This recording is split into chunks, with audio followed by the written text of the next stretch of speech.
Қадірлі достар, бауырлар, азаматтар, Ахмет Байтұрсынұлының ескерткішінің Алматы қаласында орнатылуы біз үшін үлкен қуаныш. Өйткені Ахмет Байтұрсынұлы біз ақын, жазушы, ғалым деп қабылдамаңыздар. Ахмет Байтұрсынұлы ірі мемлекет және қоғам қайраткері. Бұл кісі Қазақ Республикасының негізін қалыптастырған, Қазақ Республикасын құрған, өзі әскери қайраткер, өзі мемлекеттік қайраткер, өзі үкімет жасақтаған азамат. Бірақ Алашорда ұлт кеңесі құрылған кезде Ахмет Байтұрсынұлы анау 1905 жылдан бастап Әлихан Бөкейханның жанында Ахмет пен Міржақып атамыз жүрген болатын. Не деген әділ, не деген парасатты адамдар.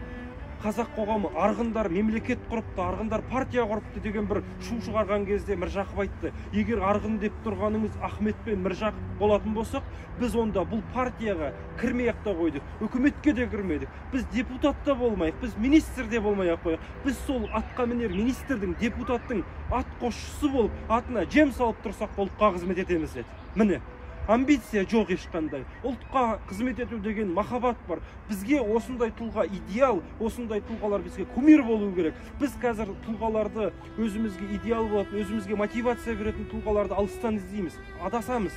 Бізге нақты бағыт-бағдарды, өмір сүрудің формуласын, картасын жасап көрсетіп кеткен азаматтар, шын иманды, парасатты, мінезді, жан-жақ білімді, қарапайым азаматтар еді. Сондықтан осындай тұлғалардан, алаш әкелерімізден үлгі алуымыз керек, өнеге алуымыз керек. Бұл кісілердің артында ұрпағы қалмады, атылды, сотталды, қуғындалды.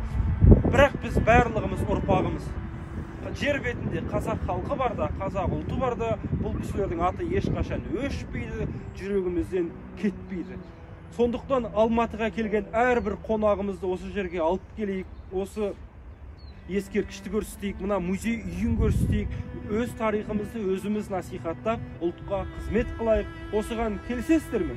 Иә. Ендеше достар, жастар, осы музейді, осы жерді үнемі келіп тұратын, үнемі еске алатын, үнемі тарихпен тілдесетін бір рухани орталыққа, мықты азаматтардың бас қосатын арнасына айналдыра берейік. Ұлтқа қызмет ету білімнен емес, мінезден дейді. Сондықтан біз жүрісімізбен де, сөзімізбен де әркімге үлгі, өнеге болайық. Дүниедегі ең бақытты адам, білімді адам, мәдениетті адам. Сондықтан мәдениетті адам болуға бәріміз лайықтымыз. Сондай азаматтардың қатарынан көріне берейік.